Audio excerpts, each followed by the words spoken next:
Hello, everyone. Welcome to Incredibly Influential Interviews. It's back. And might I just say, no offense to my other guests, but I think this is the most exciting guest I've ever had. I'm more excited to film this episode than I think any other episode of this entire podcast. Why don't you go ahead and introduce yourself? Hi, my name is Big Beak Entertainment. I am the thinking man's shit poster. Uh, I don't know. That's the most descriptive I think I can be. The best comment I ever got called me a video quote essayist unquote. I, I make YouTube videos for the mentally deranged. Um, so that's the best description that I think I can give myself. I think that's a perfectly accurate description. I'm a big fan of the whole of the entire span.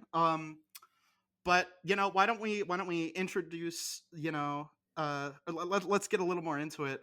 I of course am aware of this, but how long have you been making videos? I've been making videos since April of 2018. That was when I first posted my very first video, which was a ripoff of Groundhog Day, but in FTL faster than light. Yeah, I was just looking at it. I was just looking at it. Sort by oldest, worst way to beat FTL, faster than light. Uh, do you know the amount of views that has right now? I think it's like 485. For me, it's showing it's doubled. It's about 935 views right now. Oh Um, wow, I haven't checked it in a while. yeah, I I'll mean, see that on channels sometimes. Uh, it'll be like a couple of videos like in the past like year or so have really popped off, and then it'll be like 10 views, 30 views, 40 views, 100 views. And then like the first video will just have like 45,000 views out of nowhere because everybody's like, well, now I got to see where this guy started. And they're like, oh, what an improvement. I have been known to make quote unquote videos myself. I dread to think people going back to my early stuff, but I mean, I it mean, was fun and I was having fun. that's just legacy. That's why I keep it up there. You know, Yeah, I mean, I like why doing upload that. it? I was the guy that went back to everybody's first video and was like, haha, look at how bad they used to make videos. Yeah, So now and then I can do now that for everybody else. and look how far you've come from that. You've I mean, might I just say the editing is certainly, I've just started editing like my own stuff. I over Thanksgiving break, I was like, I don't want to pay editors anymore. I'm going to do it myself. Um, Yeah, I you highly know, recommend that for all like aspiring creators is don't pay anybody to edit unless you've edited like 20 videos. yeah, I definitely did that backwards and it was not as hard as I thought it would be. It was, it took about like 8 hours per video. Um it was certainly rough, but yeah. But I'm like looking at yours, looking at some of the creators who make content that I view as like similar to yours. It's like night and day. I'm making very very limited stuff, and like how did you learn to do that? What it was the process that like taught you how to do that? Really just doing it for so long. Um, I was kind of making very like basic edits in my like Premiere Pro software.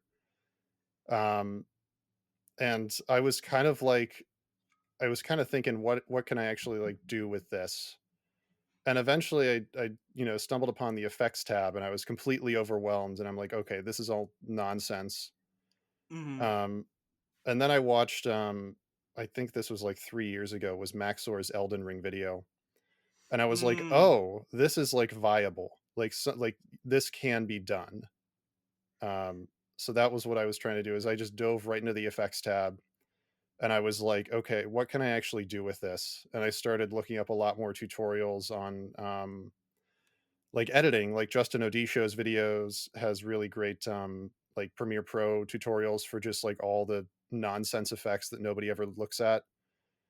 Mhm. Um, I want to remember, I'm going to get his name wrong, but I think it's Hiller Smith or something. I think he edits for like Jake Paul or something, but he himself is a very good editor.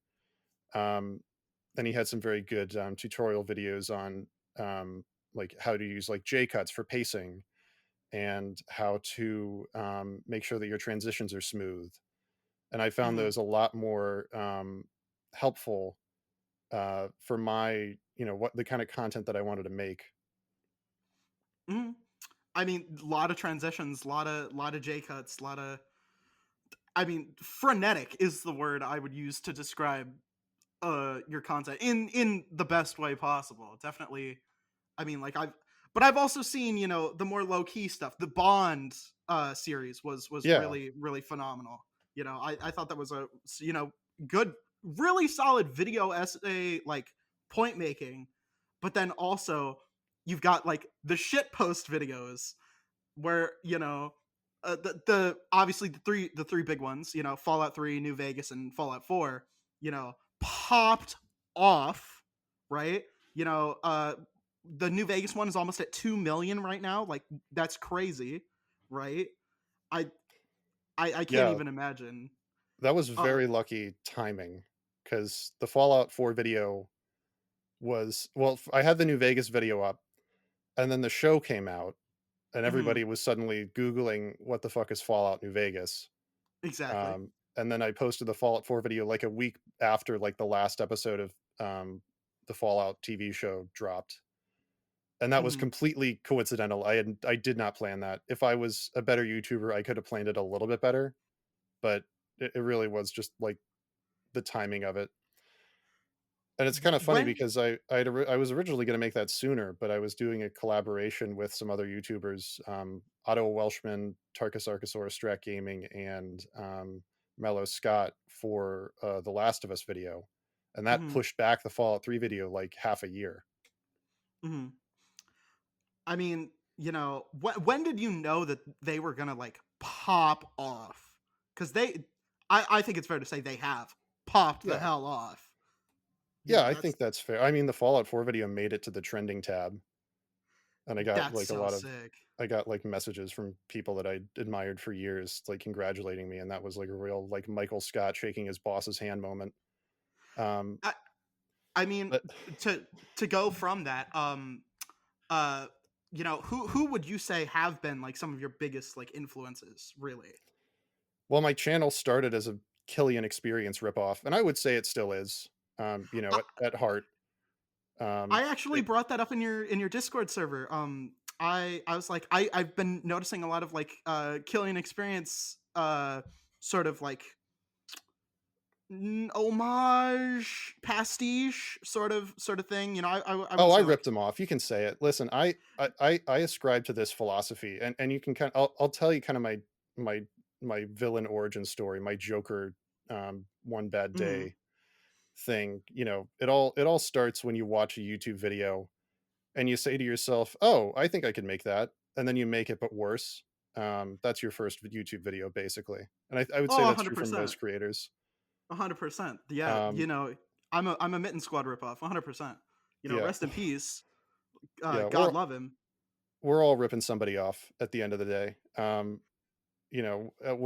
We're just building on the people that came before us, really. But I kind of ascribe to the philosophy of if you've got less than 1,000 subscribers, like you've got to like beg, steal, and murder your way to like 1,000. Like Oh it yeah. doesn't like I've gotten like people just straight up like rip my videos off, and I'm like, okay, you're under 1,000 subscribers, yeah, that's fine. Do what you got to do, man. Um, Yeah, I and feel that. I feel that. and Have like that's you kind of how I ended up doing the Maxor videos. Is I started as a Killian Experience ripoff, and I'm mhm, like, oh man, this I could make like this could be successful, and I got like 30 views per video doing that. And then I was like, okay, banging my head against the wall. What's going to chip it a little bit? And then I made the James Bond series, which was mhm. like I'm trying to remember who I was like ripping off with that. I don't even remember. I saw some Killian influence there. I sort of found it a little bit similar to his entire history of those series, music, Oh, yeah, film. yeah. Yeah, Um, yeah, I definitely did use his, like he does this little thing with, like, his avatar where he just kinda, like, flips it around on the screen, like the crappy little JPEG, and I liked that effect, so I did that for the James Bond video. yeah, it's Um, awesome. I I was gonna say, like, if gun to my head, you're like, who are the main two influences of Mr. Big Beak Entertainment, illustrious as he is. I was gonna say, I think he's the perfect cross between Killing Experience and Maxor, and so I'm glad that I got that Killing Experience sort of influence right on the nose. I'm yeah. so proud of myself for that.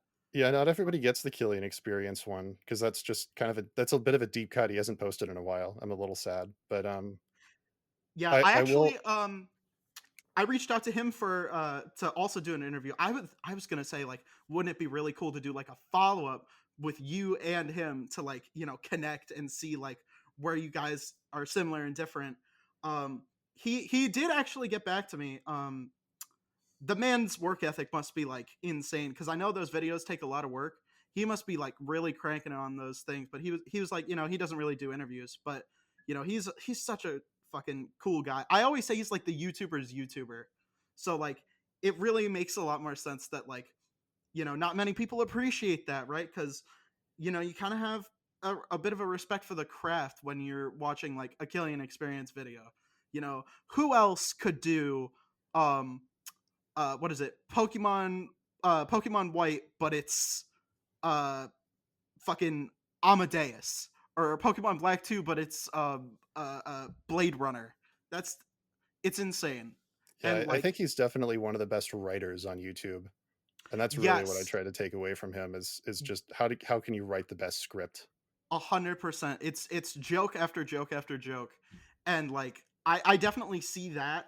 And like I can kind of see that influence in Maxor as well, but like Maxor is Killian Experience when you're on cocaine, right? If Killian was like walked into a room filled with cocaine with a straw and said, "I'm going to snort every last fucking smidge of this cocaine," that's Maxor's editing style, and I can definitely see that you're you're Maxor on half the cocaine, and I think that's a really good balance.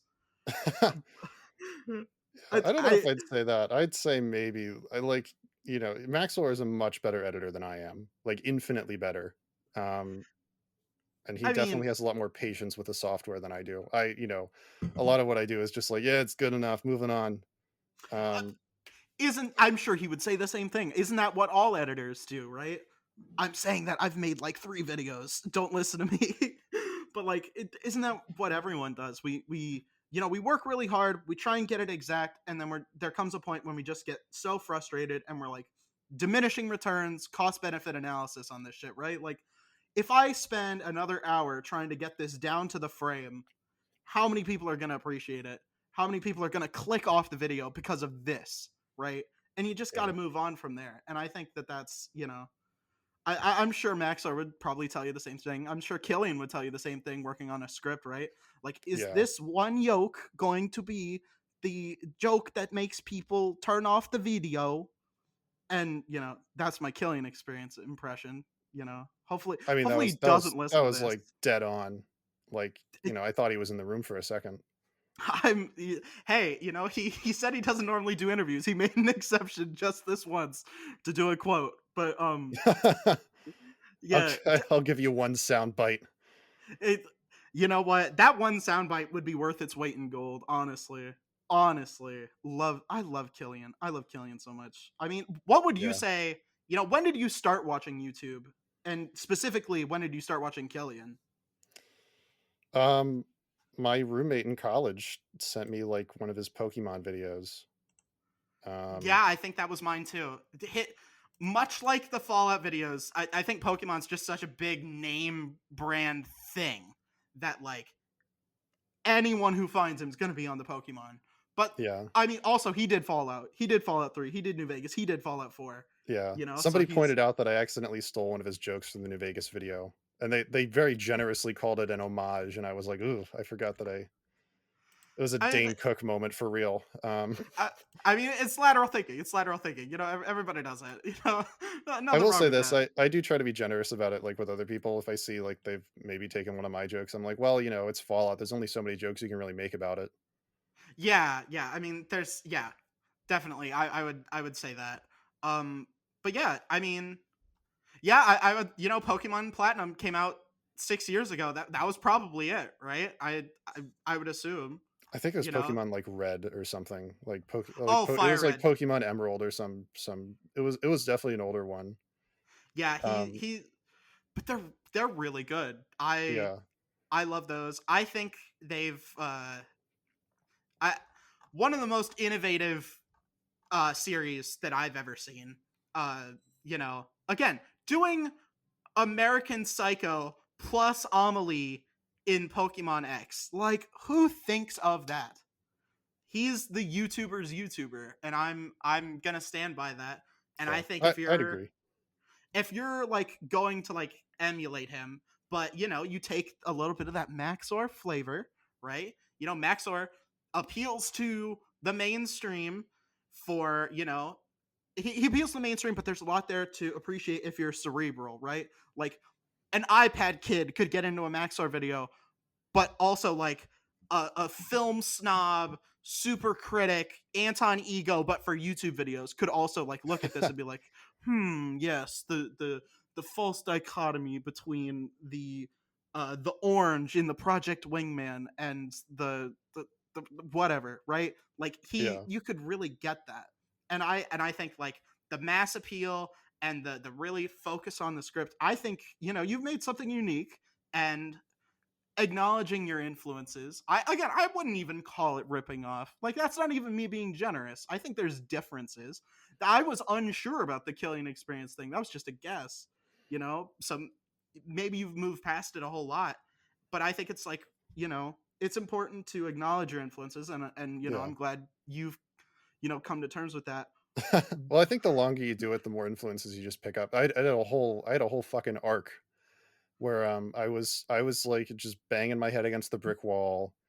And then, like, one summer, like, in, like, 2019 or something, like, Let's Game It Out just exploded from, like, 0 subscribers to 20 billion subscribers. And I Mhm. was watching this guy's arc, and I'm just like, "I could make a Let's Game It Out video." And I just made a Let's Game It Out video, but shit.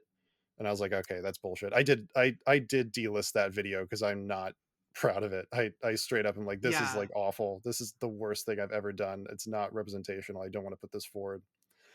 That was Um one of my questions actually, is like what is a video you would go back and change, and what would you change about it? I would delete videos. I don't know if I'd change too much. I would change I don't know. Let me look at my archive. Let me see. What have I even made?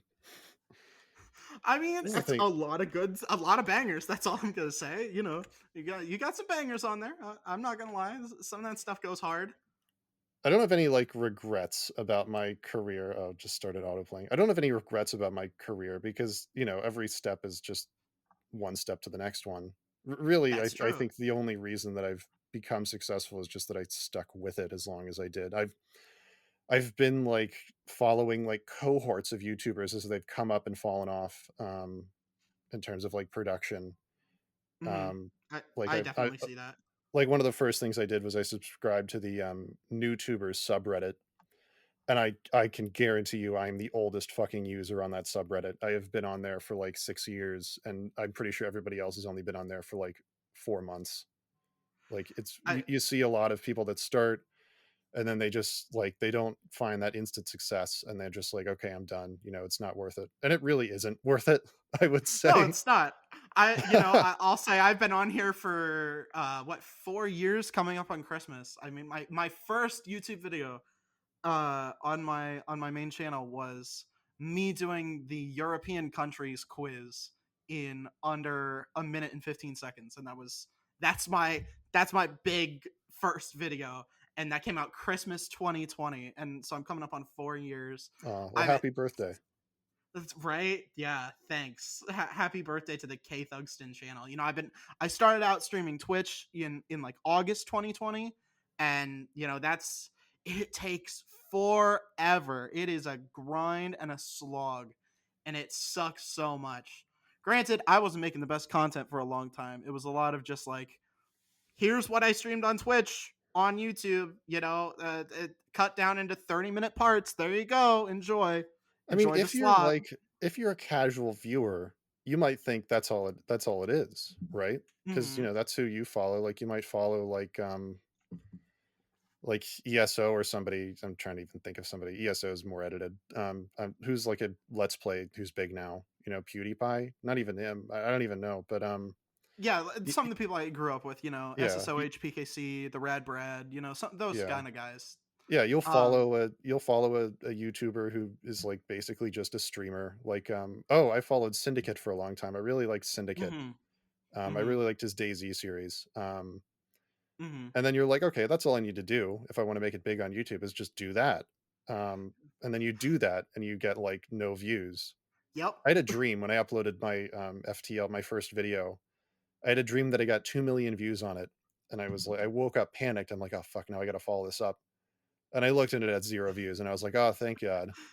Right? Yeah. Yeah, I A blessing and a curse, right? Because if you get yeah, 2 million views on a video, you've that isn't that like basically instantly.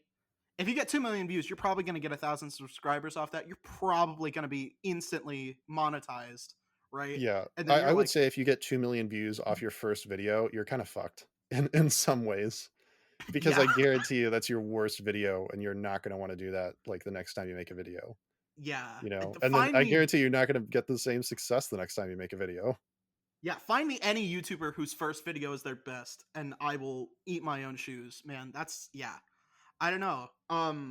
It's definitely very difficult to really just Yeah. have that down. There's so much shit that I have left to learn. I'm sure there's so much shit that like veteran YouTubers like Jax Films, right? From day fucking one, 2006, YouTubers like Jax Films are still learning shit about YouTube to this day, about making videos, about editing videos, that sort of thing. Oh, I don't absolutely.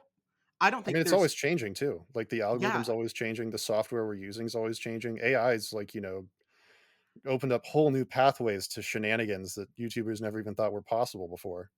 yeah. I mean, I'm just hoping I get in and I can get a sizable catalog of like uh shit people will watch in the future before AI takes over and outpaces me. Like if I I can get royalties in the mail, a check in the mail for like $5 every couple months, I don't think, I'll be happy. I don't think the AI is gonna take over in the way that people think it will. Like, I've seen AI videos, and they're always very jarring. Like, at the end of the day, like, an AI can't make a good video unless a person tells it what a good video is, and That at is that point, true. like, you're just making a video with AI, right? That is very true. However, I will say I have been fooled by a video that was made allegedly by AI. There's this really big YouTube controversy in the adult animation sphere. I don't know if you're familiar. Um but No, if you that's are, degenerate behavior. yeah. Well, let me. No, no, no, not hentai, not hentai, like South Park, like South Park. Oh, Um, okay. Alright, that's fair. yeah, but I'll explain But it for still the degenerate, very audience. unchristian. Oh, 100%, 100%. Very un-Scientologist too, if you ask Tom Cruise. Um, but I'll explain for the audience if you're not familiar. There are a big community about people, doing analysis of like South Park videos, right? Uh, and there's this one new YouTuber, right? Called Carrick Artman, and allegedly he's been making videos with AI, right? Like the whole script is AI, the voice is AI as well, and I actually, I watched some of these YouTubers, right? And I got recommended one of his videos, and I watched it. I sat through, and I was like, it's not as good as like some of the main titans of this sort of community, but it was okay. And like, come to see 2 days later, uh some guys dropped a video like, hey, this Carrick Artman guy is AI, right? And I'm like, I've been completely duped by this is crazy. I had no idea. I couldn't even see it. So I you know I If think it that can depends how happen. much effort you're putting into. I saw a video a couple of days ago about it was I couldn't remember who it was from. It was from like Drew Gooden or Eddie Burback or Danny Gonzalez, one of those guys. Mhm. And it was basically like these AI channels are really popping off. Let me make an AI channel and see how it does. And he posted like 10 videos completely made with AI in like different ways. Mhm. And it just got like no views. So I'm hopeful. I'm hopeful for the future. I think that people are, garbage has always been uploaded to YouTube, like as long for time immemorial. It's like garbage has just been like shoveled down, the pipe of YouTube forever. One can And argue people, the first YouTube video is kind of garbage. It's a dick joke. It's a dick joke. The no, the first YouTube first video is a fucking dick joke. I It's a mean, good dick isn't joke. isn't that, art, into it unto itself, really? It's I like the mean, the banana Romans taped were on the carving, wall. dicks on their walls like, 2,000 years ago. Who's to say that's not, historically relevant? That Um, is true. That is true. I mean, no, the but I things you think think that like, about when you're sitting on like a toilet and looking straight across from you, and you could see another guy sitting on the toilet looking back at you. The things you'll think of. "Oh, will you please pass me the sponge?" I think, Ah, I communal think sponge. that, like, the fact that it is so hard to come up on YouTube, like, the fact that, like, I couldn't get like, you had to get good at some level on YouTube is a sign Mhm. that, like, viewers are becoming more discerning, in the Mhm. content that they consume. Like, at some level, like, it is like, babies will just hit play on their iPad and it'll autoplay forever. Oh, But at, like, 100%. another, like, fundamental level, like, there is a very, like, core, like, YouTube audience that is, like, much more, thoughtful about the kinda content they consume. Mhm. And that's, Yeah, I not who I target, but, I'm sure they're out there. I would agree with that. I would agree with that. I could never make something as artistically sound as, it's like a true art form video, like uh, "What the Fuck Blanket" by Jackson Jones. Again, great fucking video. That's not even a diss. That is 100% true. I said that sarcastically. That is an absolute gem of a fucking video. Still holds up. It's the fucking it's like the dictator of like YouTube, right? Because it came out in that very early stage era, but it's still a classic that still holds up. Man, that's crazy. That's 2006. We were talking a little bit before this, and you brought up that 2025 was 20 years ago, and that fucked me up. No, Uh, 2005 was 20 years ago. oh, 2025 is in the future from well, this actually, I'm recording. not releasing this until 2045. So Oh, okay. Well, all right. just Works to out then. address this plot twist or this plot hole. Sorry. Now I have to go back and I mean, that edit is a that bit of a out. twist. It's right, isn't it? Hey, you know what? Yeah, this That's is a time actually capsule, turns out. I mean, if we're even still around by then, honestly, I feel the brain rot's gonna take us all out. I'm a little less optimistic than you, but maybe that's just because my fucking dumbass Zoomer brain fell for an AI channel, and now I don't know what's real. Listen, I you guys are doing better than like Gen X. This is the real thing. The real reason that I'm optimistic. Look at a chart of like lead concentration and like blood like per like age demographic, and you'll just see like Gen X got fucked in a very yeah, unique way, and we're paying yep, for it now. Like that's the reason that all the CEOs are still boomers is because they couldn't like hire Gen X to fill their jobs because they're so brain damaged from all the lead gas they inhaled as infants. But millennials, that is we're true. going to be fine. Zoomers are going to be fine. Gen Alpha is probably going to be fine if we can fix the social media like suicide dilemma. But Yeah, I mean, I don't know. We still don't know how the microplastics are gonna work out. I try to keep that out of my brain.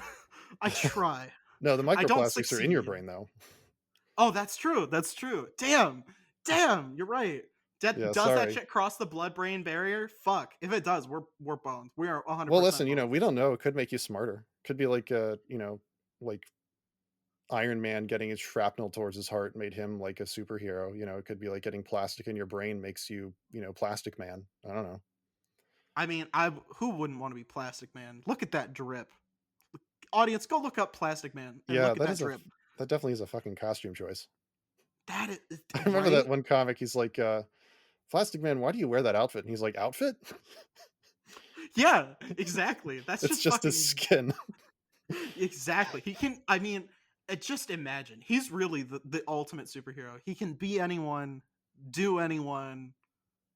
It would be a Uh great, like, YouTube prank, like, channel. oh my god. He'd be an excellent Fucking shit poster. that would be amazing. He's got the personality for it too. But like if you were a shapeshifter, wouldn't you always just have that personality, right? If you can do that, how are you going to be like a sourpuss and be Yeah. like, "Oh, I'm so sad." Dude, you can literally do or be anyone or anything you want. That's You why I can never turn into a bought teapot. that's why I Like never I'm a bought, little Mystique in the X-Men, like, First Class movies. Oh my god, you're so right. You're so right. Like come on.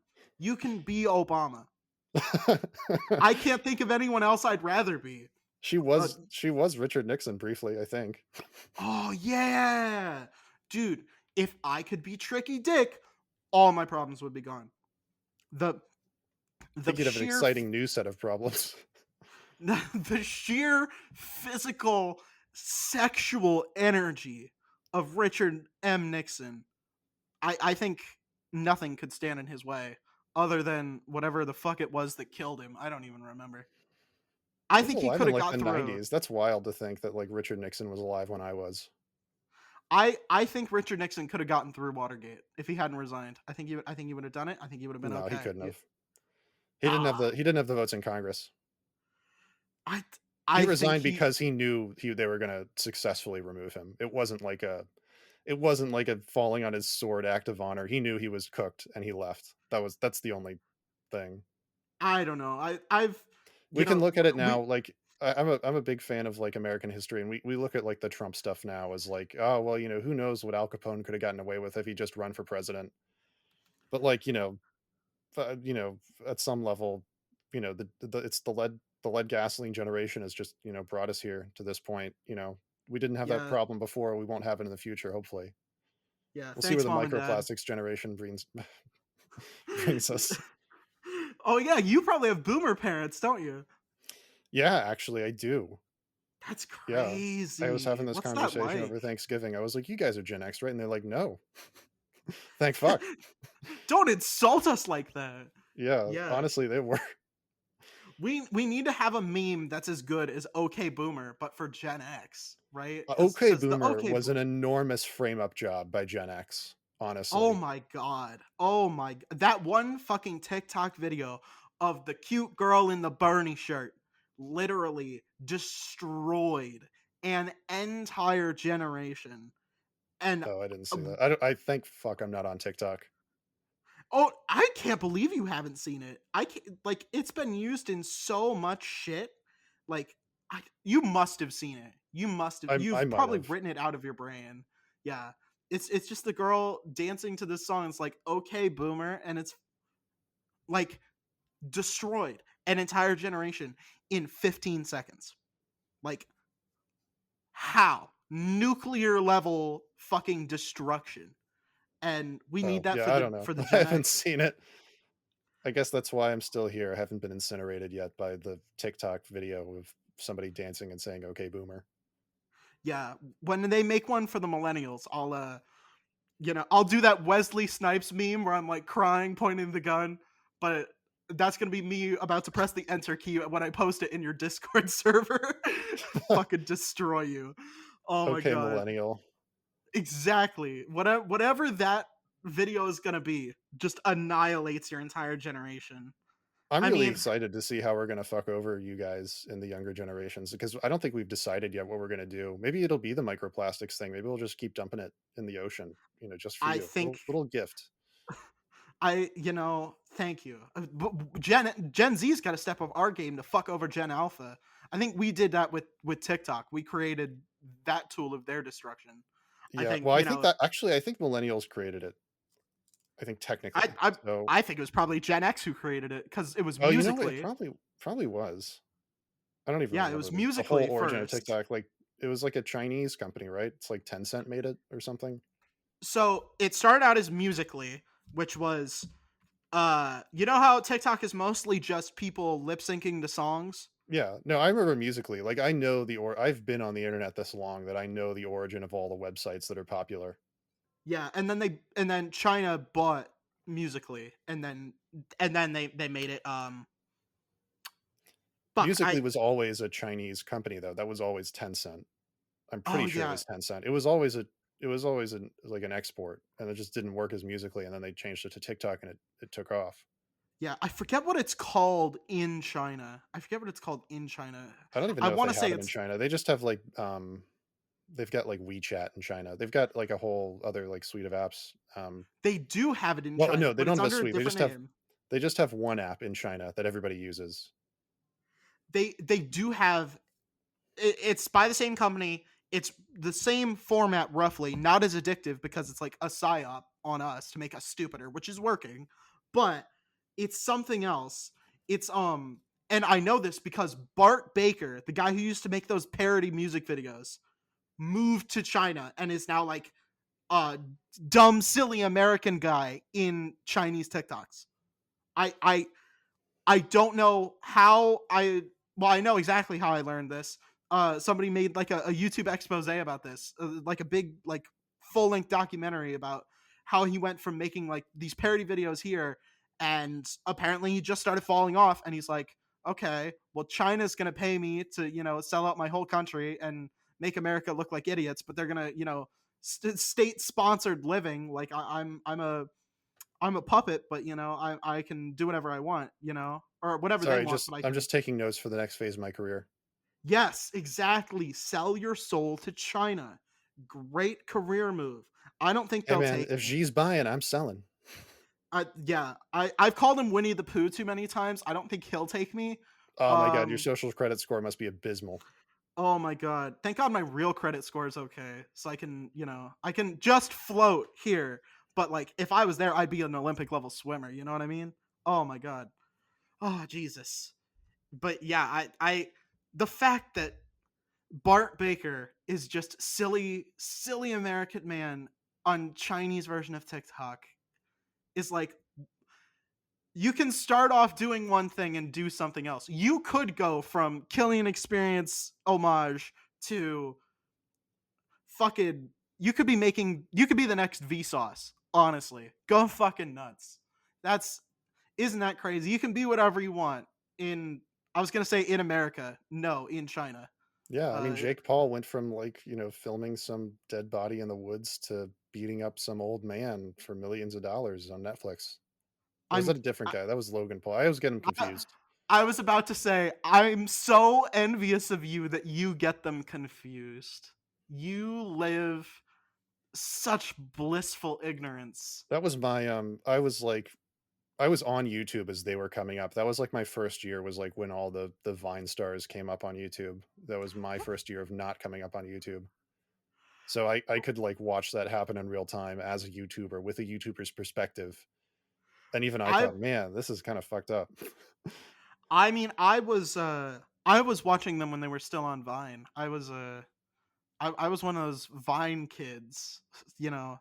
Thankfully, I'm mostly over that now. I don't do those anymore. I'm not a cringe millennial where I do Vine references and talk about Harry Potter and avocado toast. I've never That's been gonna connected be with millennial culture. I was born like the last year the millennials were a thing. yeah, So that weird liminal space. And I would say, yeah. us, I'm like middle of the pack Gen Z, 2002. Um Yeah, and that's a then very like solid Gen Z age. yeah, but like there's a difference between like older Gen Z and younger Gen Z, and then younger Gen Z is like, we're not Gen Alpha, don't get us fucking confused. Don't get it twisted. And I'm just like, man, cuz For like real, no cap. exactly. Exactly. Like I'm in college, right? I'm a senior, right? I'm 22 years old, and I see like freshmen, right? Sometimes I have to interact with them. God help me. And the difference 4 years can make is fucking crazy. It Yeah, is absolutely nuts. I was in a Like 5-year program. Imagine that. I'm Seeing all gonna the be in a small I'm 23 years old and all the small like 18-year-olds just coming up like, "Hey, we're ready to start our bright and glowing futures at our college." And I'm like, "Ah, you're in for a fucking time, aren't you?" you know you say that that's gonna be me. That's gonna be me. I'm graduating in 2026. Ugh. Why would you say that? Oh god. You're in for Oh a man. fucking time, aren't you? Oh man, don't remind me. Don't remind me. I'm it's the last day of classes for the semester, and I'm just like, you know what? I'm finally done with freshman and sophomore type shit. I'm on 300s and 400 levels. I don't ever have to interact with them. The only time I go out is to go to the bars. So normally they can't get in. It's great. It's fantastic. I love it. You Are you know. Canadian? No, Oh, no. no? Oh, okay, I've never heard the levels thing before, and I thought that was a Canadian thing. Oh no, no, no. Just the class levels that we're taking is like you start with 101 and then like 201. I'm in the Oh, 300s okay, and I thought that 400s. you Yeah, were yeah, talking yeah. about like, the British people have this whole fucked system of, like, grading, and I'm Oh, just like, "What the fuck are you guys even talking about?" what a forgotten empire. Fits in the size of one state. Get rid of it. Sell it. Sell the Without island. London, you take London out of England, out of the UK, and their entire country has the GDP of Alabama. I doesn't it already? Doesn't it already? Doesn't like France have the GDP of Alabama? Like I think France is a fucking little bit better. France is a little more, distributed than the UK is. The UK is just London and then the rest of it. that's true. I don't know. Sell them both. If aliens ever come and they're like, we are buying land and people. We will take them. Uh, uh, we can't pay much. I'll be like, you can fucking take them for free. We'll pay you. Get That's the them off our. exact attitude that destroyed the Aztec Empire. You know what?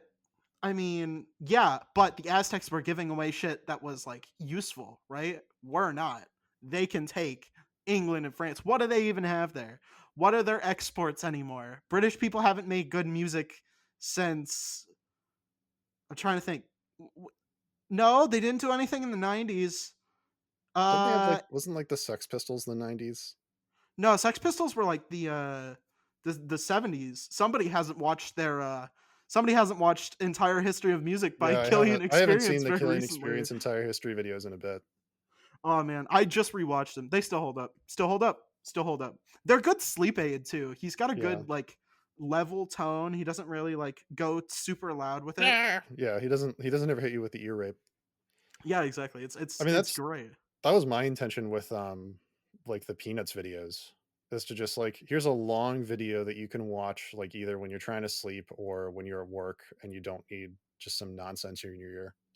I think I was doing that while I was like 100%ing one of the Lego Star Wars games. I was listening to that, or I was probably playing like World of Warships. I was doing my dailies in that, and I was watching that.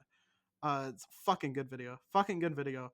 I think I used the James Bond videos for sleep aids, but I was like, ah, shit. I fell asleep and my hippocampus turned off, so I forget everything that was in it. Now I can watch it again for the first time, and it's amazing. Best way to watch things is to watch it right before your memory turns off. Then you have two first time experiences. You never forget your first time, your first Yeah. or your second first time. But yeah, all right. Wow. You know what? You What asked me would a you question like an hour ago about what video I would change if I could, and I've been scrolling through my videos for which one would it be? It'd probably be that Night in the Woods terribly summarized video. That one was like my most disappointing thing that I made.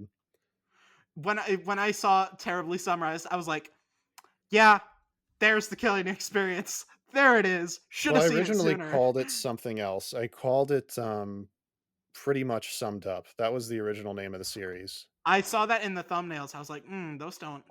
Yeah. And then I Yeah. changed it because I saw I was like, this is not a very good title. I gotta think of something better. I mean, Um I think pretty much summed up could pop off. You know, I will say, there's one video I've been holding off on, that I feel like is probably a banger, but like I shouldn't. I want to not watch it because I don't want to be spoiled. That's the Mass Effect trilogy because I want to play that for myself. And I'm just like, I hear this is like one of the best stories in gaming. You know, because Mass Effect Andromeda is such a big disappointment because Mass Effect 1, 2, and sometimes 3 are so good. But like, what would you say is your favorite video out of all the ones the you've ever made? let's see, the Mass Effect trilogy terribly summarized. That was like my internet historian ripoff video. That was me hitting Mm-hmm. my head against the wall in that corner. Mhm. Um, and then I made the Mass Effect Andromeda video, and that was me hitting my wall in the Maxor corner. Mhm. And that one was an interesting like time just because it went up to 3,000 immediately, like views, and then immediately plateaued. And I was like, okay, well, fuck, that almost worked. A lot of this is just, oh, that almost worked. I'm trying to I think favorite video. how much Um, does 3K make you on like, AdSense? well, like $1. Hey man, YouTube I ads was are gonna say not. what can you buy for $1? Fucking nothing. I'd Dollar buy Tree that doesn't for a even give you dollar. anything for $1. Exactly. There's no, I mean it's way better than shorts. I see people doing shorts now. That's the new thing, like on the subreddits for new YouTubers is like, I'm gonna start a shorts channel and I'm gonna make so much money. And I'm like, listen, 1,000,000 shorts views will get you about $60. And that's not a joke. Yeah, Um, I mean my most successful video is a YouTube short. Completely unrelated to what my channel is. It's a DIY fly trap video that I made. Like yeah. My apple most cider successful vinegar and dish soap. Yeah. My most successful video for the longest time was a short, um, like of like Assassin's Creed Valhalla or some nonsense that was also completely unrelated to my channel. Shorts views I've learned are just like massively inflated, not in the sense of like they're fake, but in the sense of like they matter so much less than views on long form videos. They Oh earn you yeah. less money, they earn you fewer subscribers. I think I did the math once, and like one long form like view is about the equivalent to like 150 views on a short in Yeah. terms of value. Yeah. And I mean, I feel like it should be that much. I feel like making a short is about 150th the effort of making The Last of Us is a game about strangling people and occasionally zombies, you know? That's Well, I so mean, I much more effort. I tried it shorts and I made some shorts that were in that kind of style, like the Victoria 3 review, Mhm. or the longest Crusader Kings review, or the shortest Hogwarts Legacy review.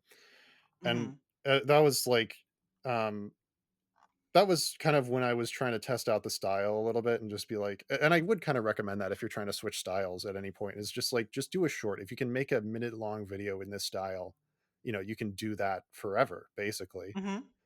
Yeah, Um, 100%. so But I think then it's the a good like. algorithm Yeah, I will I find it valuable as, like, a testing ground for, like, editing, but I don't really find it valuable as, like, a place where you can, like, build a channel or a subscriber base.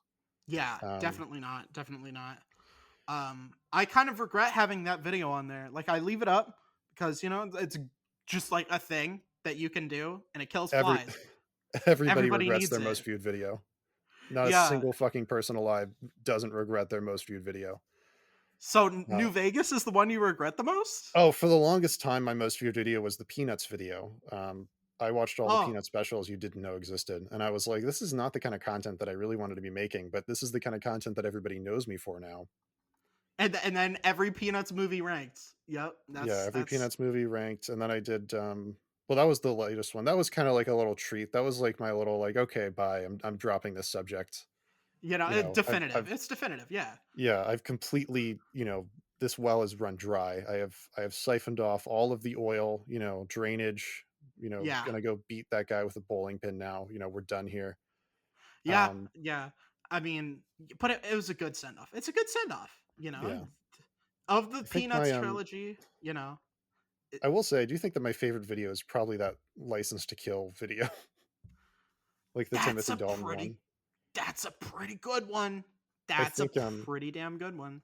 that was the one where I got the most, like, the biggest YouTuber comment on it. I got, Pokey Tips commented on that video, like, the week that it was uploaded, and that was Have like, you that. ever have you ever gotten Killian on one of your videos? No, Killian does not know that I exist. Hopefully, he doesn't need to know.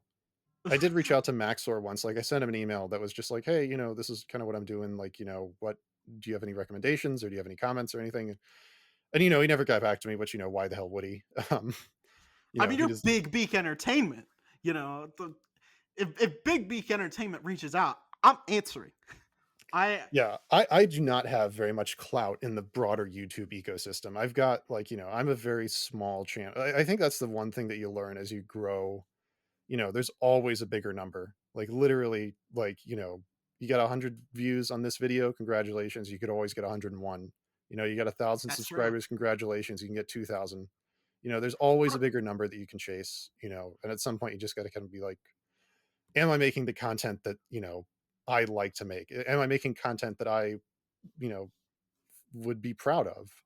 And I think that mhm. James Bond video, for only having 10,000 views, like, you can kind of see, like, where I was kind of coming from, like, where, if you wanted like an editing origin story, that would probably be the video, because I sat on those James Bond videos for a long ass time.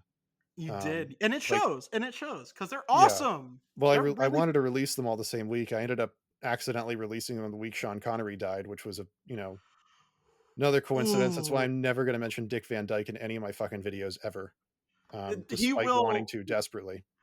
he will live forever because of He that, and fucking better. I he's can't do a British accent to save his fucking life, but that man's a national I goddamn don't give a treasure. fucking shit. He does. British accents aren't worth it. Put him in every British movie. I don't care. Honestly, change the British accent to sound like him. That's what Yeah, we they need. should.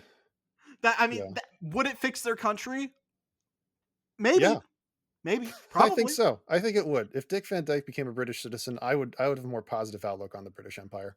I like, yeah, honestly, if if your first experience with British people is Mary Poppins, you think that they might be like a respectable people, Yeah. with hardworking, but honest, decent folk instead of Yeah. British people, If I got off the plane, like, at Heathrow, and the first person I met was Dick Van Dyke, I would be like, "Okay, this country rocks. Like, there's nothing wrong about it. Like, nothing's gonna ruin this trip."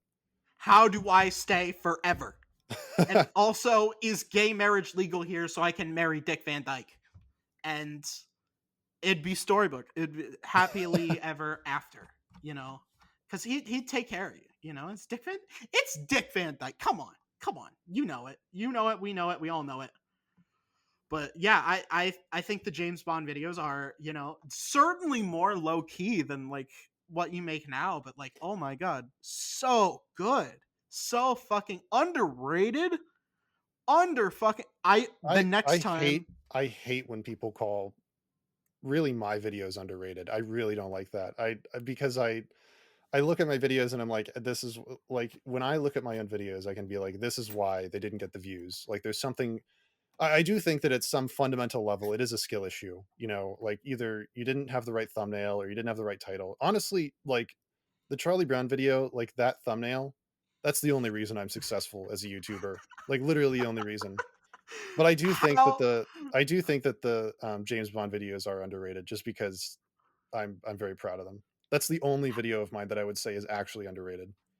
could you go back and redo all of the thumbnails to have all the James Bond actors as Chads? Would you do it? That would Is it be. worth it? Is it worth it? Probably not at this point. Nobody's gonna click on a 4-year-old video for, like, a, die another day. Who gives a shit? I I look at, what I'm gonna shout out, like, Calvin Dyson, just because he makes very good, James Bond content. Oh my god, Um, I love Calvin Dyson. Yes, yes, yes, yes, yeah. yes, yes. 1,000 times yes. Um, I'm gonna say whenever they announce the next James Bond and people are gonna start rewatching them, or they're too fucking lazy to watch 25 films, they're gonna come right back. They're gonna come right Well, back. that's the thing, is I learned probably the most from the James Bond series. Like, as a Hmm. YouTuber, as an editor, like, that's probably the most education I've ever gotten from, like, having a channel. And the lessons are: make one video, make it long as fuck, cover Hmm. literally every, like, facet of the thing. Like, don't just pick and choose, like, a couple of movies. Like, literally make the 9-hour video that I didn't want to do. Um, Yes, and yes. that's what I'm doing now with the Disney Channel original movies. Even if Oh, it you're takes like doing 5 years, like, you just got to take the time and just do the fucking video. dude, there are so many DComs. I think it would take you 5 years just to watch them all the first time. There's Are you 114, I've insane? already watched them all. I've got notes on most of them. I've gotten videos done on for, like, 10 of them so far, so I'm, like, 9% of the way through, like, the What video. is your daily routine? I get up and I go to work. Honestly, the decom videos, like, they take no time. They take, like, maybe, like, 3 hours to make, like, to edit together. To write and to, like, watch it, to get everything ready before you edit takes some time. Like, maybe that's, like, a day or something, but, like, you know, at the end of the day, you're just putting together your thoughts, it's all just coming out of your head. And then when you put it in the editing, it's all sequential, because the way that I do the videos is I just go like, I basically just do, like, a little, summary of the plot, and Yeah, that's true. I walk through the movie and I'm like, "Okay, here's this scene, this goes to this, voiceover bit. Here's this Mhm. scene that goes with this voiceover bit." And then, at the end when you're doing the conclusion, you just randomly cut in scenes from the movie and nobody notices. They just think they think you're being more thoughtful with it than you really are. It's just where do you deploy your effort, really? And that's what the James Bond series taught me a lot of. Yeah, I think you know what? You just described, that's what I do. I play the game and I'm like, all right, write out the script, but here's what I did in order, you know. And editing like that, it's super easy. You just here's the clip, cut everything else. Here's the clip, cut everything else. It really isn't as hard as it, as it looks, right? Yeah. And I don't want to say that. I still could not make anything half as good as the James Bond videos. The Oh my god, if I even tried to make the Last of Us video or the Fallout ones, I think I would die. I think I would die. I think I would be working on that. It would be my Gesamtkunstwerk, but for you, it was just like, yeah, this video. Worked on it for a few months. There you go. Oh, no, I'm not gonna pretend that those aren't painful. Like, I'm not gonna pretend that it wasn't, like, hard, to make those videos. The Outer Worlds one was, like, 4 months, and I was like, I wanted to shoot myself by the end of it. And that's kinda what happened with the Fallout, New Vegas one too, is, I was kinda just that was another, like, banging my head on the wall for, like, trying to fix some of the problems that I had with it. Like, I had this huge problem with the Brotherhood of Steel section where it was Oh just like yeah. I would click off the video immediately if this came on. I And mean, so you I fixed it. It yeah, works. I'm proud of that. I'm proud that I was able to fix it. But, like, I think that the most disappointed I've ever been was the Last of Us video. Mhm. Because I made I made the Mass Effect Andromeda videos. Mhm. And that's what got me noticed by all these other, at the time, much larger YouTubers, Ottawa Welshman, Strat Gaming. Strat Gaming's still much bigger than me. Mhm. Um, Ottawa Welshman and I were kind of in, like, a little bit of a race for a bit. But, then they brought me into their, like, YouTuber friend group, which is very nice. It's always nice when, like, a YouTuber kinda, like, adopts you, Yeah, because it's a very lonely kind of hobby if you really think about it. Um, you're it just kinda like s is. you're just sitting at your computer like, "Man, I hope somebody likes my thing." So it's I nice when you can, like, build any kinda community around it. Oh my Uh, god, genuinely. I can so relate to that. I can so fucking relate to that. I did 3 videos over Thanksgiving break. I did all of them like uh a video per day until I got to the Candy Beat video that I was working on. Those were a VOD per day. So I had like 5 hours and I did it over 2 days. And for most of the day, I was just in the house. It was genuinely like decently nice weather, and I was in the house most of the day, just like toiling away. Like I was watching the sun rise and set, and I'm in Illinois, so the days are pretty short, and so like I was wasting my few valuable hours of sunlight working on this video, slaving on this video. I'm like, I fucking hope this pops off. This is gonna be like make or break because I'm putting this out there. I'm doing all this and I'm alone. I've put my phone in do not disturb. My roommate like sees that I have my headphones on. He doesn't bother me. He stays downstairs and it is so lonely. It is so lonely. I would totally agree with that. Um I'm gonna give you a bit of advice. I know this is an interview, but I'm just gonna share some advice with you, and that is just go outside, touch oh grass, yeah. be Touch with grass, people. touch grass. Honestly, enjoy college more than I did. Sorry. Just because it's the last time in your life when you're gonna be exposed to that many people. Oh Um, yeah. Yeah. I've you know, you're gonna go out into the workforce and you're gonna get a job and maybe you'll get married and have kids or something, and your life is gonna completely atomize from the society around you. mhm. Mhm. But just try to engage a college kid, you know? Yeah, I mean, That's I my can already advice. see I can already see when it's gonna shrink because I'm going for a PhD after this. So I'm gonna be shit posting YouTuber, but with a PhD in psychology. And Listen, I buddy, can I'm a fucking US congressman and I'm a YouTube shit poster. exactly, exactly. I'm gonna be like, I'm gonna go to um like I can already tell because PhDs cohorts. Everybody's in Yeah, cohorts. yeah, Those are the absolutely. only people you'll ever interact with for the entire fucking time that you're there, unless you become like a TA, and at which point they're students. You're not supposed to fraternize with them. So the only people you're ever gonna like actually talk to and form relationships with after grad program is your cohort.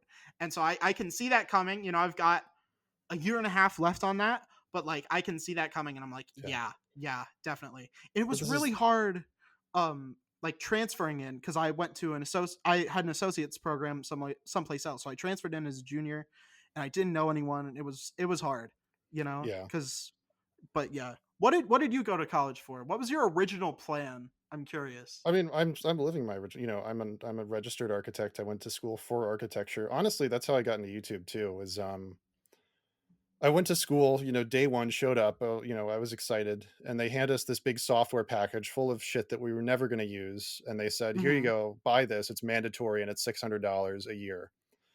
And I Hmm. was like, well, fuck, now I got to pay $600 a year for my Adobe Creative Cloud subscription.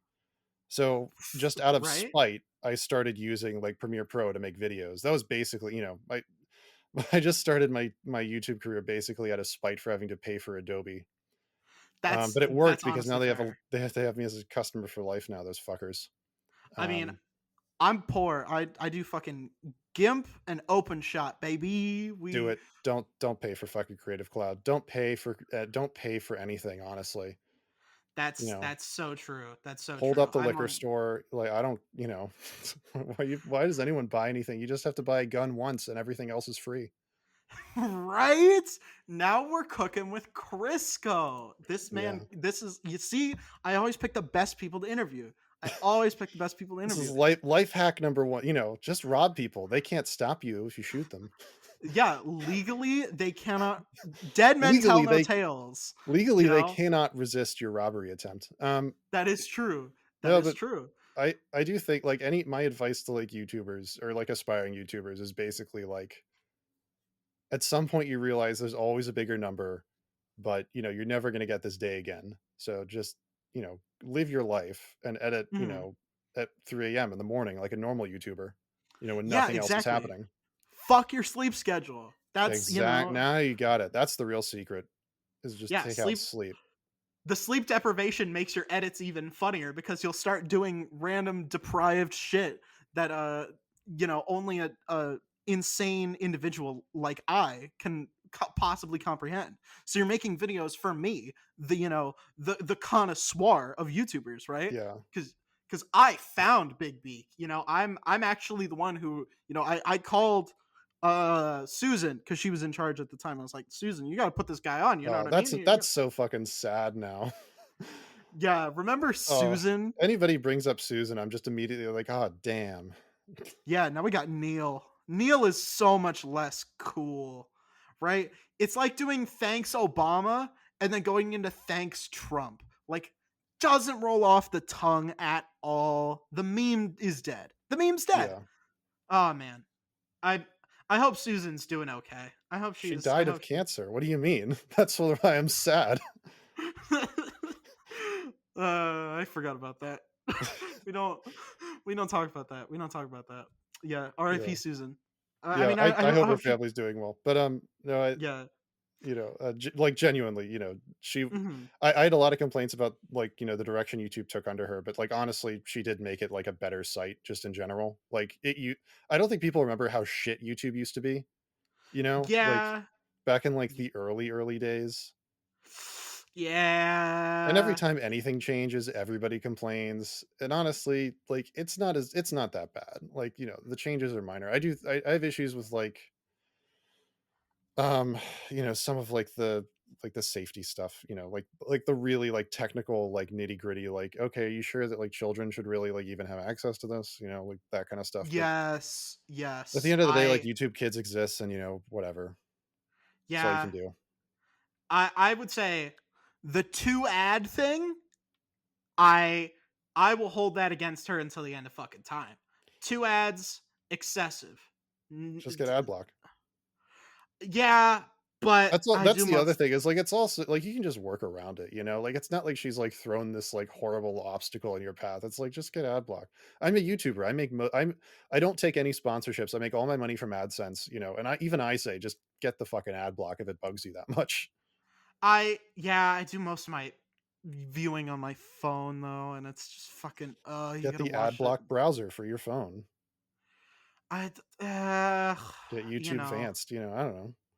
There's ways to get yeah. around it, Like, there's always a little way to not have to look at, an ad. Honestly, that is the biggest problem I have with YouTube right now is that the ads are like for hentai scams, Yes, just the basically mobile it's all just a games. con. The the fucking Homelander mobile game ads, right? From Yeah. a Well, few months ago. now I'm getting like the perv ads from like like the AI ads, like your secretary is undressing. What do you do? And it's like, stay, surprise her. And I'm like, what the fuck is this? Who is this for?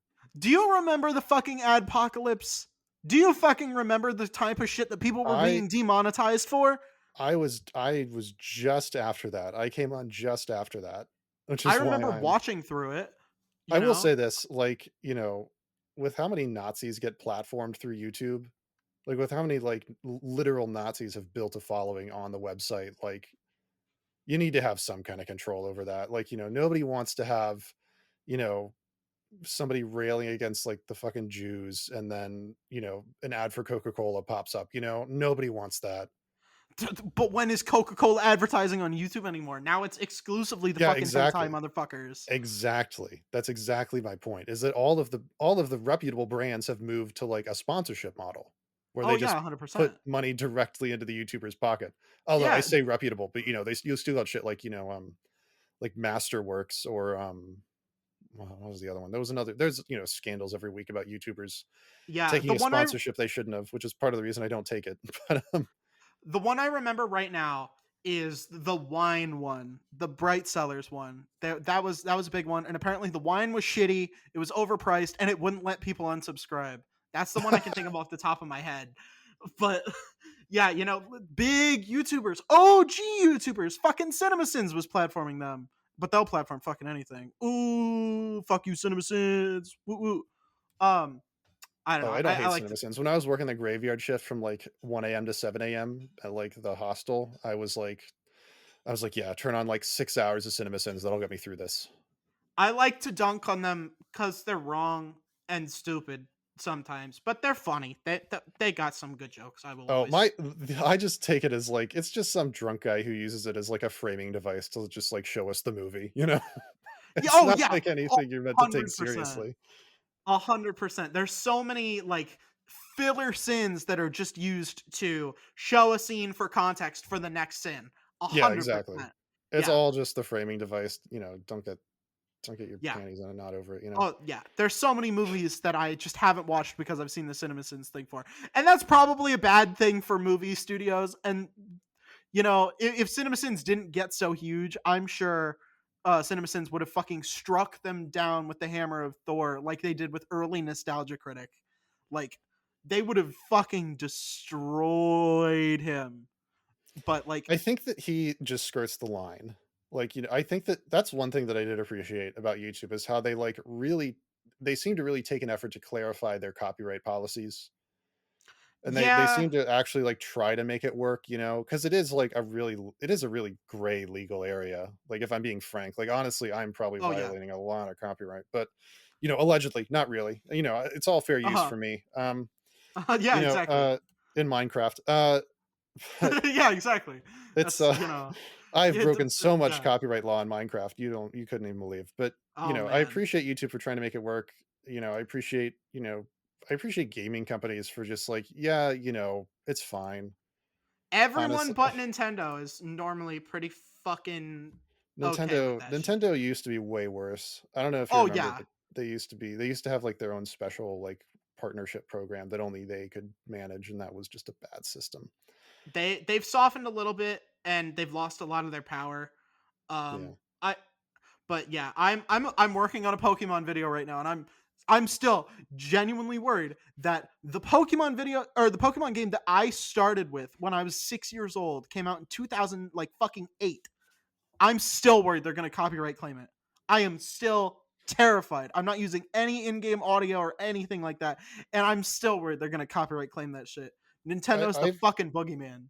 I will say this, I fought and won every claim I ever had, so, at some I level, like, just roll the fucking dice.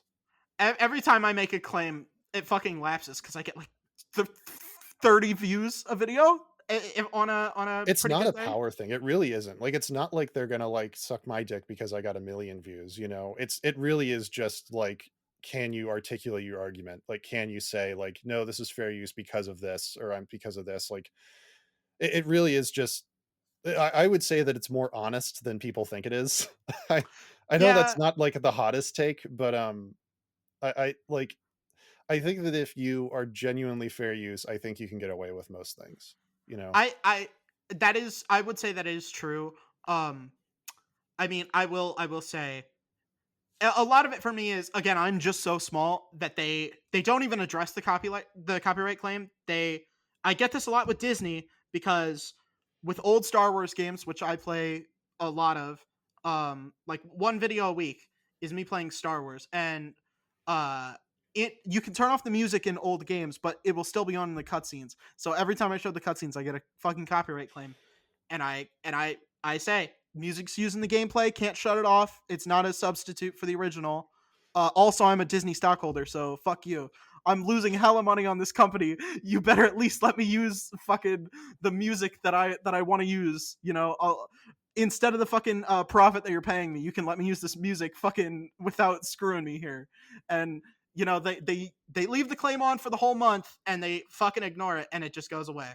So, When I was, doing I did, like, 2 Star Wars videos, which honestly, mhm. like, were not very not very good, kinda pointless videos, little just like, "What the fuck am I even doing with YouTube?" I was stuck at, like, 86 subscribers for, like, a year, and I was like, "What am I even doing with my life?" And I just made 2, like, The Last Jedi videos, Mhm. and I got immediately copyright claimed by Disney, and I just sent 'em I was like, "Hey, this is fair use, it's a review." And, like, not even, like, 2 hours later, they took it down. So, I don't know, maybe I just said the Really? magic words, yeah.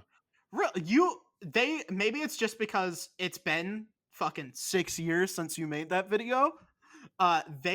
They don't acknowledge me. I'm a stockholder, god damn it. Oh, no, They it should was be. immediately when I uploaded it. It was an auto claim. Yeah, no, no, no. Like I send the dispute and they don't even look at it. They just sit Oh, there and let it lapse. Yeah, 100%. They don't address it. They don't do anything about it. I Yeah, will they say they this, I just got, Otto Welshman, who I've mentioned and who helped me a lot with, like, the Last of Us video and honestly was, very helpful, very friendly Canadian man.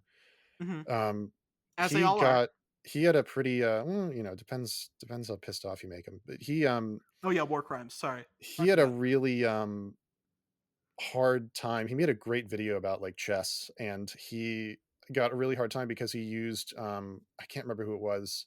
I don't wanna slander anybody, but it was a sound, like, one of those, like, pay for songs kind of services, like Endemic Sound Mhm, or Epidemic Music or whatever, I don't remember. I think it had an E in the name, but, mhm. I'm not gonna slander some innocent, company, but, they claimed his video and he said, "Here's the license. I have the license." They would not, like, unclaim it, like, straight up. They would just not even like, honestly, some of the time they wouldn't even talk to him, and that video got Yeah. fucked for, like, a month because it was just under review. That Um, I hate that. I hate that. and that was such I thought that was the worst fucking copyright thing I've ever heard of. I've That had was some awful. I've had some abusers in the past. I played some of the Lego Star Wars games, and it wasn't Disney. It was some off-brand one because it wasn't the like actual Star Wars thing. It was the Star Wars Clone Wars soundtrack. Actually, no, no, no. It was trailer footed, or it was a cutscene that was used in the trailer. So some copyright people who claimed that they had ownership of the original trailer were like claiming me, and I'm like, bro, this like random foreign company definitely doesn't own the rights to the Lego Star Wars The Clone Wars trailer. And Well, no, what also, happens is they sell the rights to some random company like, they sell, like, the YouTube, like, claim rights because they don't mhm, like, Disney doesn't wanna fucking deal with it, you know? Lego doesn't wanna deal mhm. with it, so they just say, "Hey, random, a Russian, fucking, troll farm. Do you wanna Yeah, buy some the like rights to this Romanian, yeah. YouTube copyright claim system for this specific song?" And that's just Yeah, what ends up happening, which yeah, is why you and see, like it's all, like, UMG somebody, whenever something gets claimed.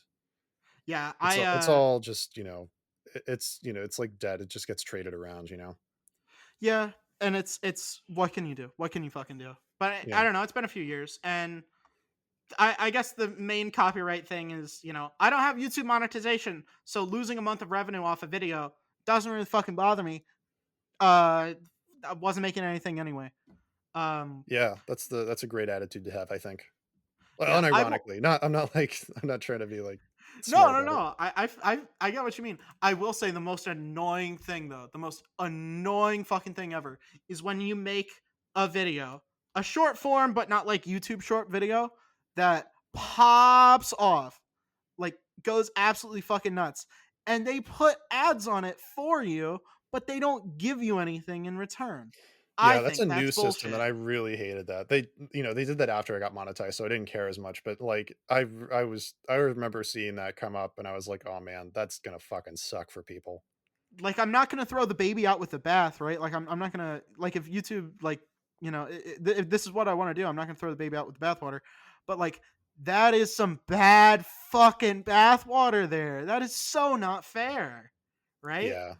Yeah, And I take the position that, YouTube is a company and, they're for profit and they can monetize what they want, but at the end of the day, like, there is a pretty, like, clear line between, like, illegal and just scum mhm. and good behavior, and I think that was a real scum move. Yeah, the most recent YouTube update fucked up the YouTube skip button, and that was Yeah, like that was another I didn't mind that one as much because it's still the same, like, thing functionally, like, I'm always hovering over I know where the skip button goes, you know? oh, like it wouldn't work. It wouldn't work. The text Oh, it wouldn't wouldn't show up. work? It wouldn't work. Yeah, I had to Oh, go in my okay. ad center and do that old reliable trick right there. You know, I I have that muscle memory down so good, but like I swear they made that intentionally just to get a couple more seconds of people Yeah, watching the fucking ads, yeah. and I mean, that's it's a real catch-22. I think that if ads were just, like, less invasive honestly, if the ads were just less shit, I don't yeah, think as many people would be blocking them. I think if it's a YouTube was just a Cobra little bit more effect. scrupulous about who it actually took as an advertiser, Yeah, if there was any barrier to this at all, literally any barrier to entry to be an advertiser on YouTube, I think that way fewer people would actually block the ads. 100%. And I think there's a huge Cobra effect.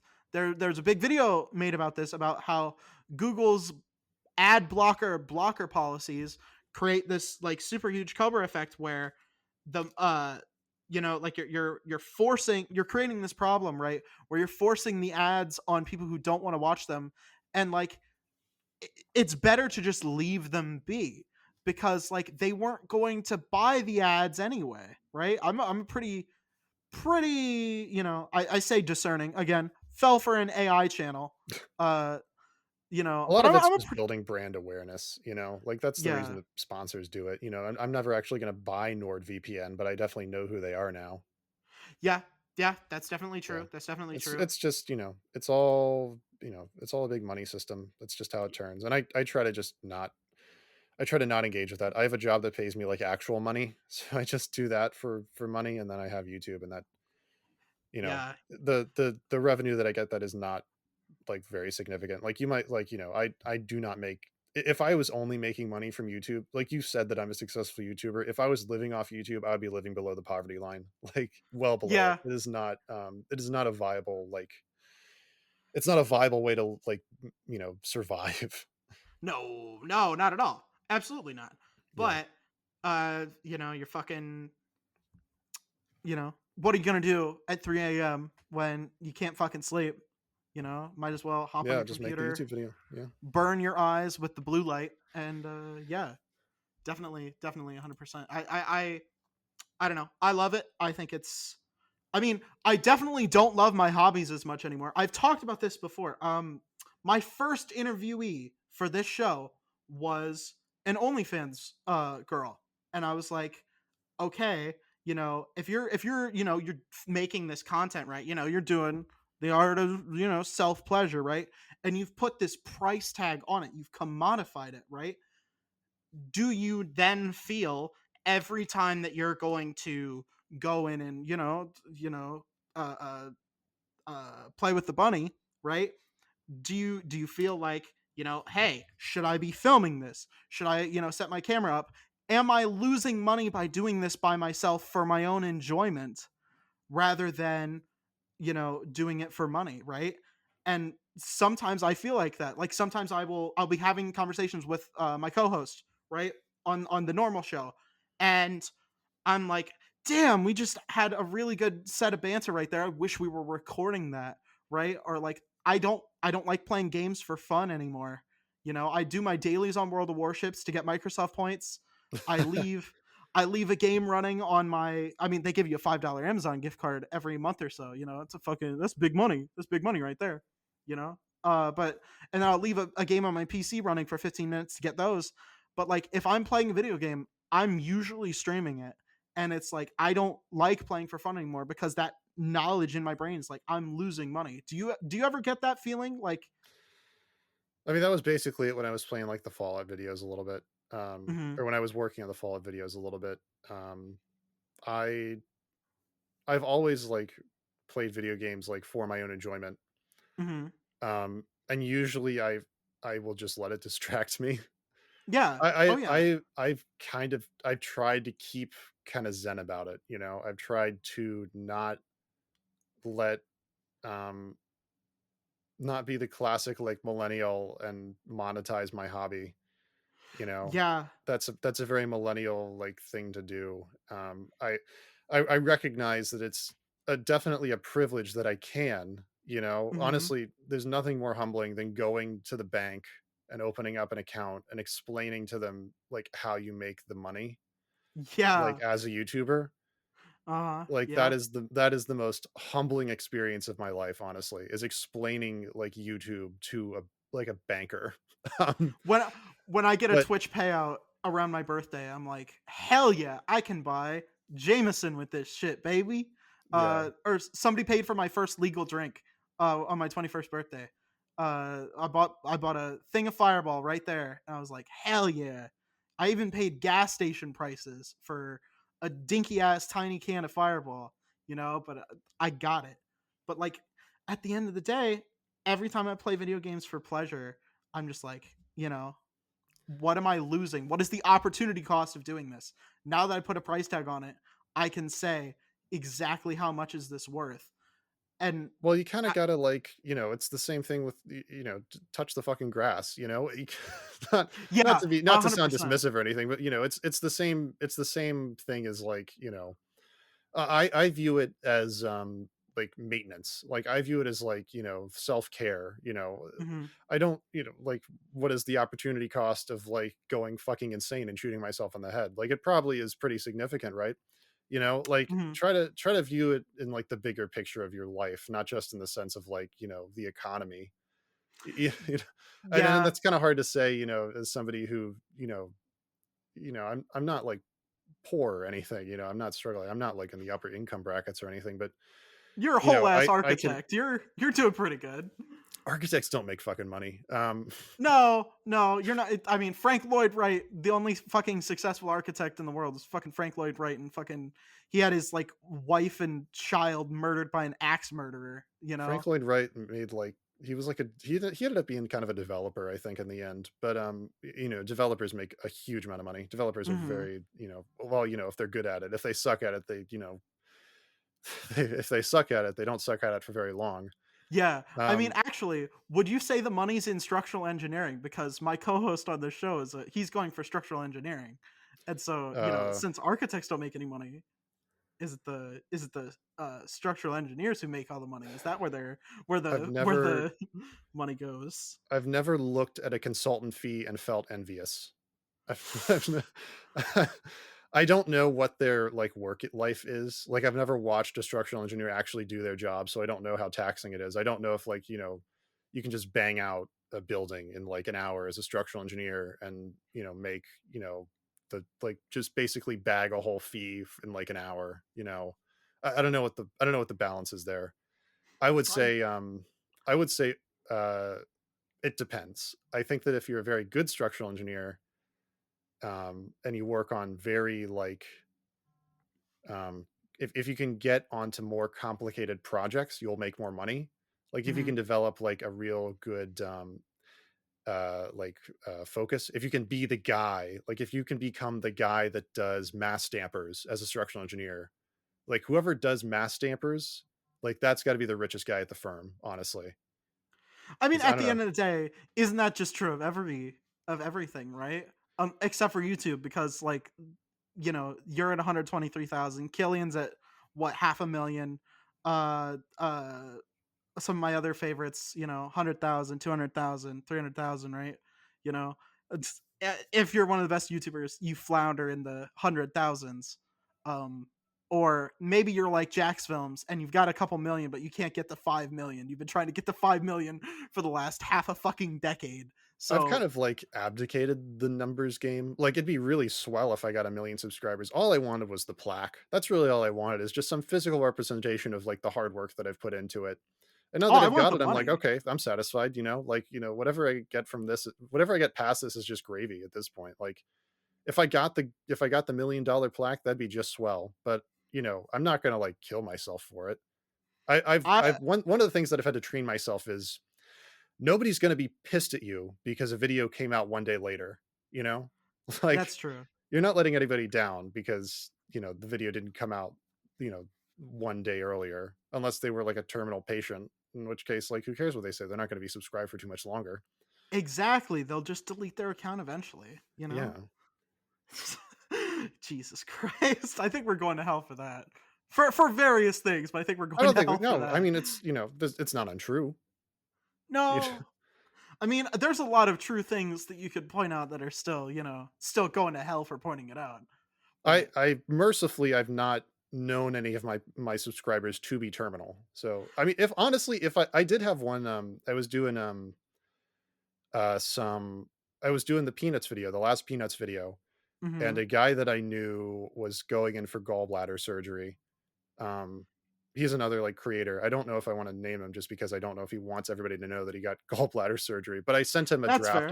I sent him a draft of the Peanuts video, and he was appreciative. So if I know Yeah, that somebody is like having a surgery or something, I will like I'll be like, yeah, sure, whatever. Here you go. This is the draft if you want to see it.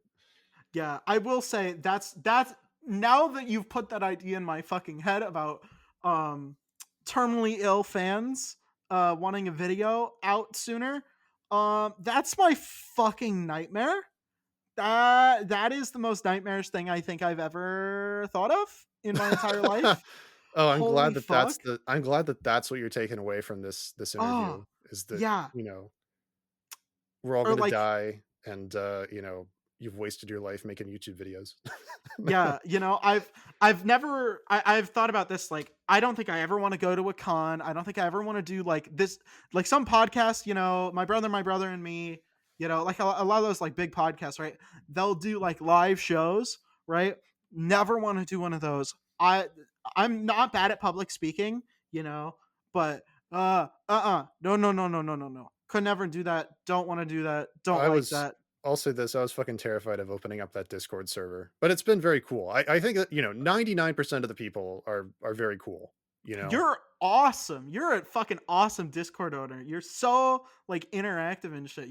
This is the I best YouTuber Discord server I'm in. I've been I've trying to make it good, and I've been trying to be engaged with it, and honestly, I've appreciated not having to make the fucking Starfield video while I've been doing it. Yeah, Um, that's a fucking great one. Sometimes I wish my Discord was a little bit more active so that I could put off some of the shit that I have to do. That would be the tits. Oh my god. Yeah, oh, that reminds me, I gotta do a thing with the Discord that's gonna piss everyone off. That's the thing is, like, I've kind of decided, and we'll see how it goes, is, if you poke the Discord every now and then, if you just, like, poke it with a sharp stick, it gets a little bit more interesting. Yeah, definitely, definitely.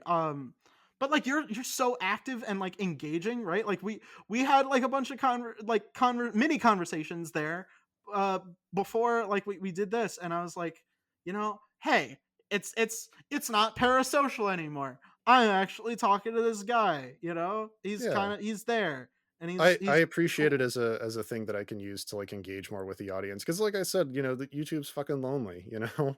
It I so like, is. that's something that I've learned that I didn't know about myself is, like, I like talking to people. I think that that's if I had said that to myself, like, 10 years ago, I would have been like, "No, you fucking don't."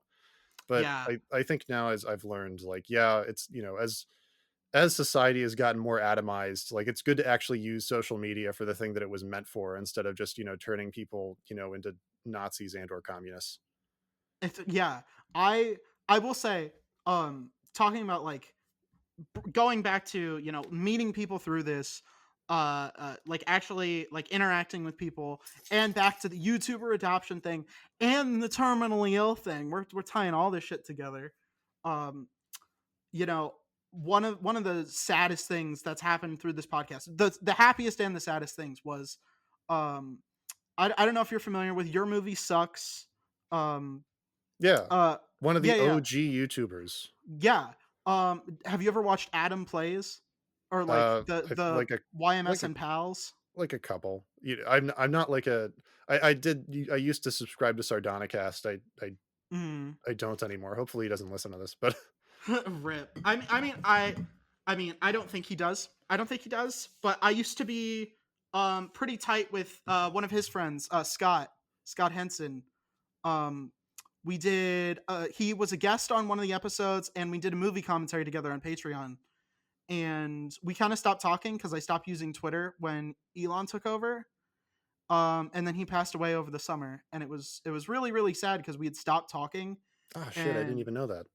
yeah, it was like super tragic. He was a wrestler, so and he had like just turned the big 40, but like that shit takes a fucking toll on your body, and oh man, it sucks so much. But It's like always hard to, like, lose somebody, in your yeah, life. It's and extremely hard. Even people that I went to high school with that I had no intention of even talking to some of these people again, and I found out that, one of the guys I went to high school with died in, like, a car accident, and mhm. I still think about him all the time. I'm like, "Holy fuck," like, that dude should be, like, around right now, like, And you somewhere think in the about like world. what could have been too, Yeah, I mean, it's right? a tragedy, especially when somebody dies that young, it's just a tragedy. Yeah, and he was so cool, and like, we talked a lot, and like sometime, and I wonder like, could we have been better friends? Could we have like talked more? You know, could I've had him on the podcast more because like that's one of my favorite episodes because he's just so fucking funny. Like you've seen those videos. He's fucking hilarious. And now that he's died, and Mitten Squad, I never got to interact with him like personally, but like now that Mitten Squad passed away, I can't watch his videos. I can't watch those old YMS videos anymore Yeah. because it's super fucking tragic. That happened And to me with, uh, my comedy hero, not even like a YouTube hero, just my comedy hero growing up as, like, an angsty teenager who, like, had no friends, Trevor Moore.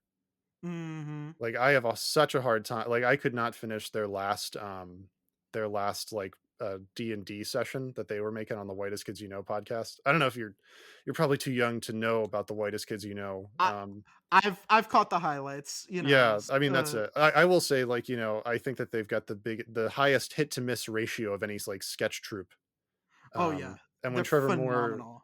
When Trevor Moore died sucking his own dick, like, that was just a huge loss for me, like, for comedy in general. Yeah. Yeah, and that's that's just fucking life, isn't it? I feel like that's a big life lesson we can all take from this. If that's anything you can take from this, fucking appreciate, maybe send an email out to your favorite Yeah. creator. Unless you're a minor, don't do that. Yeah, Don't I will say waste. that I do get emails from people and, like, messages that are like, "Hey, can you collaborate with me?" And I usually check, like, I check Mhm. up on people, like, if they send me something, just to Yeah, make sure that, like, you're not a Nazi or, you're yeah, not 12 years old, because I'll click on the video and it's like literally like a child, and I'm like, okay, I don't think that I should be having this interaction. yeah. I've Sometimes sent a lot you of don't need to meet your heroes. Yeah, but I've sent a lot of the emails out. You actually got back to me very quickly. I did not expect you to answer on a Sunday. So again, I apologize that I made you wait 2 days before I answered back. But like, I'm not I've like sent a like I'm not like on a work schedule for YouTube. I just like, I do it when it's convenient, or sometimes when it's inconvenient, and I probably shouldn't. yeah, I do need to be better about managing my time. Honestly, the Discord's been a bit of a time sink. I might end yeah, up I might end up being less active on that in a few weeks when I get kind of like, okay, I got to buckle down on this Starfield nonsense. yeah. I'm sure if my Discord server ever pops off like that, it's gonna be like that too. But I um I will say, not to name any names, but I have reached out to a large creator in your Discord server before, and they never got back to me. But you did, and you were like actually down to collaborate. I was surprised when Killian actually reached back out and politely declined. Well, there's Um, only one other large creator in my Discord service, so I know who you're talking about. But yep, yeah. I don't hold it. I don't hold it against. you can't, You you kind know. of can't. That's one of the things that I realized is just like, as YouTubers, we just get so much fucking spam that, Yeah, like, you can't yeah. respond to everything. Like, at some I level, you're just like, I don't want to respond to this, like. I have so many email accounts. It's kind of insane. And I never checked my email before. So when people like reach out to offer like sponsorships and shit, half the time I don't even see it. I will say, I will say, you talk about like dirty sponsorships, since we're getting close to the end of the interview and you can't like put the toothpaste back in the tube. So I've already got, an hour and a half of content from you before you judge me and you're like, ew, disgusting. I did do one of those shitty mobile game sponsorships. And What'd what's you do, Raid Shadow Legends? no, a Oh, little bit that better than sucks. that. You should do the Raid ones. I think that, like, if nothing else, if I got a Raid Shadow Legend sponsorship, I might just do it for the meme. It was a Twitch one. So Okay. like it was not it's close. It's close to that bad. It was that Star Trek game. I did it and I didn't even Oh, get paid yeah. for it. I didn't even get paid for it because it was on a commission basis. Oh, So people had to actually sign up and do it. oh, yeah. Yeah. I'm not So I'm listen, never I'm never gonna begrudge anyone for, like, grabbing the bag, yeah. Like, I've learned a lot in my life, and that is when you get fucking anything, you grab it with both hands. Yeah. I will say the thing I'm most proud of with this podcast, we got a liquid IV sponsorship for almost a year. And so that's like a brand that's like in grocery stores and shit. And that was crazy to me, right? Like, Yeah. That's great. You gotta listen, you gotta take these victories when you're like a YouTuber, when you're doing this, like this mhm, miserable like hobby that we all yeah. love so much. Oh yeah. It's you get these little small victories. Like, you get like the million subscriber YouTuber leaving a comment on your channel. Like, you get like, the like congratulations, like, DMs from like some YouTuber that you were a fan of, Yeah. like, you gotta cherish these like little victories, because they can be a little few and far between in like the grand scheme of like the numbers game that YouTube is, because just watching the number go up, I can show you a bigger number if you want, just open up a fucking Word document and type a big ass number if you want to see a big number. try to cherish the tangible things, and that goes for, life too in general. I was gonna say that's a big life lesson. I'm not to make you sound like a fucking fossil, because I will say, turning 22, no more good birthdays. Two people called me Unk. Like, two people said I achieved Unk status within 48 hours of my birthday. And Yeah. I was pissed. I was furious. I am not an Unk. But like, I not to make you sound old, not I'll to say make me this. sound old, but like, yeah, that's something you learn in life. If you're Yeah. if you're younger watching this, right? Fresh out of high school, fresh into high school. First of all, turn this shit off. This is going to rot your brain. Use it. Okay? Wait until you're an adult to rot your brain with this terrible terrible podcast. But Yeah. At least wait until you can appreciate, that your brain is rotting a little bit. yeah, wait until you start drinking, and then, Yeah. you're killing your brain with that. Then you can, Yeah, wait until you got a reason to rot your brain. Like, wait until you, like, have to, like, file your taxes or something? oh yeah, exactly, exactly.